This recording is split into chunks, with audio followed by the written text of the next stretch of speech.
বাজার থেকে পেয়ে গেছি একদম টাটকা পাবদা আর ট্যাংরা মাছ। দেখো ট্যাংরা মাছটা একদম দেশি ট্যাংরা, জ্যান্ত ছিল তাই ভেবেছি ট্যাংরা মাছের হালকা পাতলা ঝোল করব শীতকালের ফুলকপি আর আলু দিয়ে।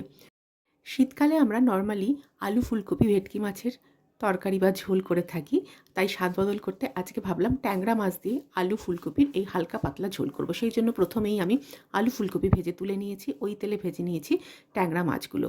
আর তেলের মধ্যে দিয়ে দিয়েছি গোটা জিরে, তেজপাতা, শুকনো লঙ্কা ফোড়ন, সঙ্গে দিয়েছি আদা আর টমেটো বাটা। ভেজে রাখা আলু ফুলকপি দিয়ে ভালো করে সমস্ত মশলা বেশ করে কষে নিয়ে দিয়ে দিয়েছি আন্দাজ মতো জল, আন্দাজ মতো নুন, হলুদ, মিষ্টি সমস্তটাই দিয়েছি। বেশ সেদ্ধ হয়ে এলে তার মধ্যে দিয়ে দিয়েছি ভেজে রাখা ট্যাংরা মাছ, সঙ্গে অল্প ঘি আর গরম মশলা। শীতকালের ফুলকপির সাথে ঘি গরম মশলা পরে অসাধারণ গন্ধ বেরোচ্ছিল।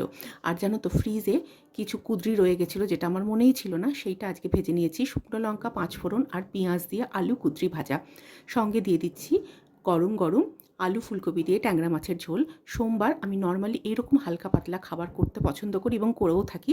তার কারণ শনি রোববার একটু স্পাইসি খাওয়া দাওয়া হয়েই যায়, তাই এইরকম হালকা পাতলা মেনু। তোমাদের কেমন লাগলো?